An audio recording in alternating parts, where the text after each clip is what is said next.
Here's the deal. The Meta Quest 3 just made the Quest 3S irrelevant for me. Sure, the Quest 3S is cheaper, but when it comes to a virtual reality experience, I'd rather have something reliable than cut corners for a quick save. The second I unboxed my Quest 3 and got everything set up, I knew I'd made the right choice, especially after realizing how much storage I'd already burned through. With that, I decided to give the Quest 3S a try. But let's be honest, I'll probably return it. Why? Because storage management is about to become my new VR nightmare. Let's talk numbers. After setting up my Quest 3, I was already sitting at 120 plus gigabytes used up. That's after downloading a few games, including the Batman Arkham VR game, which took a huge chunk of the space. If you've been in the VR scene, you know how fast that storage fills up. It's not just about the fun of downloading and playing new games, it's about trying to find the time and patience to micromanage your storage.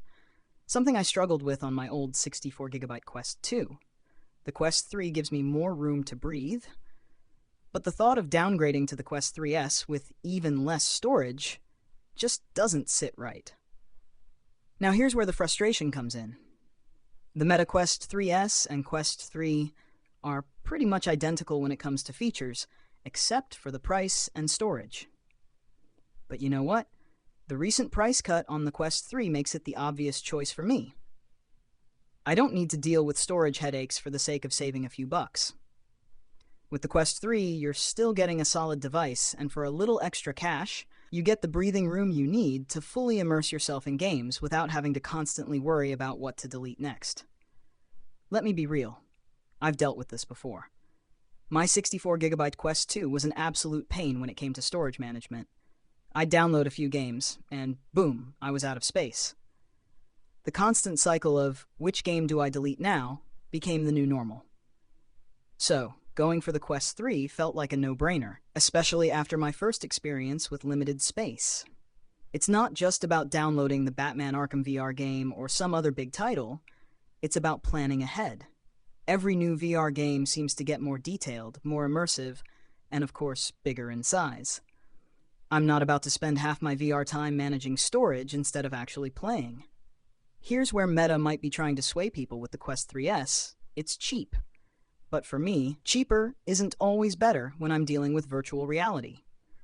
Sure, I could return my Quest 3, grab the 3S, and pocket the difference. But what am I really saving if I end up frustrated with storage issues right off the bat? The decision comes down to longevity. VR isn't some one-off novelty for me, it's something I use regularly. I'm not about to settle for a device that will leave me feeling restricted, especially when the Quest 3 is sitting right there with its price cut, offering everything I need without the hassle. So yeah, I'll try the Quest 3S just to see what it's all about. But in the end, I'm pretty sure it'll be heading back to the store. The Meta Quest 3S might appeal to people looking for a cheaper VR entry point, but it's not for someone like me who values storage and convenience. And honestly, I'd rather pay a little more upfront than deal with the headache of constantly juggling files and games. The Quest 3 just makes more sense for the long term, and that's why I'm sticking with it.